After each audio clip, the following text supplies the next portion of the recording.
Eita, eu agora vou resumir também várias páginas da Constituição Federal dentro deste assunto processo legislativo e eu vou ensinar e você não vai esquecer mais como se muda a Constituição Federal. Na aula anterior eu ensinei como se faz um projeto de lei federal. E agora eu vou mostrar como se muda a sacrossanta sagrada Mãe Constituição Federal. Olhe como é diferente de um projeto de lei. A pergunta é, e a explicação já vai na forma de pergunta de concurso público, eu estou incorporado, aqui só sai questões na pegada de tua prova. A pergunta é, como a Constituição pode ser emendada, alterada, modificada, mudada, reformada? Resposta: através de uma PEC. O que é PEC? P de proposta, E de emenda, C de constitucional. Proposta de emenda constitucional. A pergunta agora é: no meio de 250 milhões de brasileiros, somente 4 pessoas. Olha como é diferente de um projeto de lei. Somente 4 pessoas têm o poder de propor. Agora é propor. Cuidado, não confunda com aprovar, hein? Propor uma emenda constitucional. A tua prova quer saber quem são essas 4 pessoas. Resposta: no mínimo 1/3 dos senadores. Cuidado! Veja que para propor um projeto de lei basta apenas um senador. Um senador somente pode, só ele sozinho pode. Mas se for para propor mudança na Constituição, a PEC, tem que ser 1/3 de 81 senadores. Olha como é mais difícil. Aqui é para propor. Não confunda, é aprovar. Aqui é para propor. Quem mais pode propor, professor? 1/3 de 513 deputados federais. Olha o detalhe, uma lei só, se for a lei, um projeto de lei federal, um deputado federal sozinho, ele pode propor um projeto de lei. Mas para propor a mudança na Constituição, ele sozinho não pode. Tem que ter assinaturas de, no mínimo, 1/3 de 513 deputados federais. Olha o detalhe. Quem mais pode propor? Propor, professor, uma PEC no Brasil, o todo-poderoso presidente da República. Ele sozinho pode propor, não confunda com aprovar, é propor. Eu estou na fase de propor. Ele sozinho pode propor um projeto de lei. E quem mais? Isso aqui é o que é o mais difícil, é o que mais cai, mas não tem mistério, tem dificuldade. Quem mais pode propor uma emenda constitucional no Brasil? Mais da metade das assembleias legislativas manifestando-se, cada uma delas por maioria relativa, aí a prova bota maioria absoluta, aqui não é maioria absoluta, maioria relativa de votos. Ou seja, nós temos 26 estados. 26 estados. Se mais da metade das assembleias legislativas dos estados, onde trabalham os deputados estaduais, se mais da metade das assembleias legislativas se manifestarem por maioria relativa de votos, pode propor, sim, uma PEC no Brasil. Pronto. Fiz de conta que foi proposta. Macete. Tem que ser aprovada, esta PEC tem que ser aprovada por 3/5 dos votos em 2 turnos, tanto na Câmara dos Deputados como no Senado. A pergunta então é, professor, uma PEC começa a ser votada primeiro aonde? Em que casa? Começa a ser votada na Câmara dos Deputados, que é chamada de Casa Baixa, ou começa a ser votado no Senado, que é chamado de Casa Alta? Macete. A única PEC que começa a ser votado primeiro no Senado é se ela for proposta por um terço, no mínimo, dos senadores. Todas as demais PEC começa a ser votada primeiro na Câmara dos Deputados. Aí a tua prova pergunta: por quantos votos se aprova uma PEC, que é proposta de emenda constitucional no Brasil? Resposta: 3/5 dos votos de 513 deputados federais. Então, na Câmara dos Deputados, essa PEC só será aprovada. Olha como é difícil aprovar, precisa de muita votação.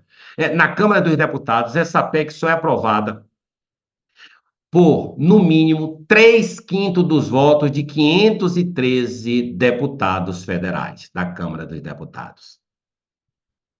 Essa votação tem que ser em 2 turnos. O que significa 2 turnos? Aprovar 2 vezes. 2 turnos significa aprovar 2 vezes. Quer ir para o motel comigo? Um turno. Quer ir para o motel comigo? Segundo turno. Perguntar, votar 2 vezes. Se a Câmara dos Deputados não aprovar esta PEC por 3/5 dos votos em 2 turnos, se não tiver no mínimo essa votação, essa PEC vai para o lixo, vai para os infernos, como diz um colega meu, vai para o lixo, ou seja, é arquivada. Eu agora vou fazer de conta que foi aprovado, ok? Aprovada! A PEC foi aprovada por 3/5 dos votos em 2 turnos na Câmara dos Deputados. E aí manda agora a PEC para o Senado. É um casamento, tem que ser sim dos dois.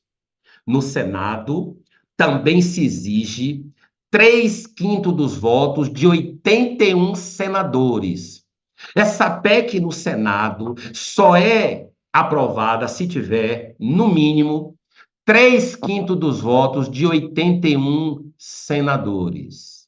Essa votação no Senado também é em 2 turnos, ou seja, 2 turnos significa votar e aprovar 2 vezes. Se a Câmara aprovar e o Senado não aprovar, essa PEC vai para os infernos, ou seja, vai para o lixo.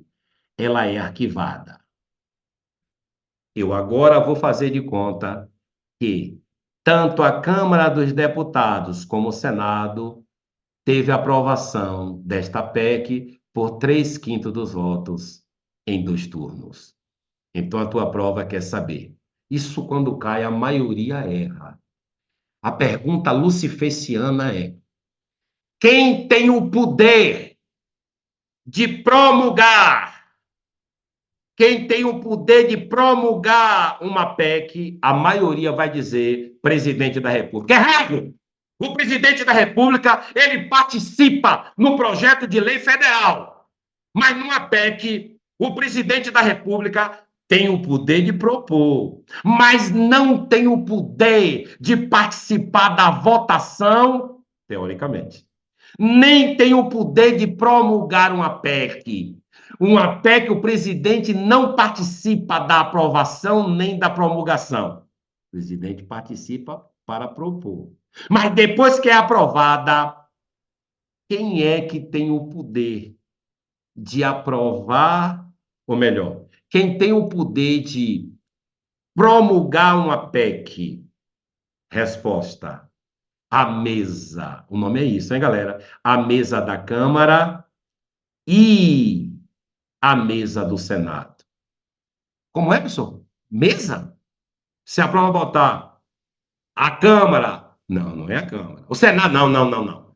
Que setor lá dentro da Câmara dos Deputados, que setor do Senado é que tem o poder? Resposta: a mesa. Mesa é quem participa da administração da Câmara e quem participa da administração do Senado. O presidente e sua estrutura de poder. Então, se aprova botar mesa da Câmara ou mesa do Senado, está errado. Não é um ou outro, é um e outro. Já caiu isso, hein? Um e outro.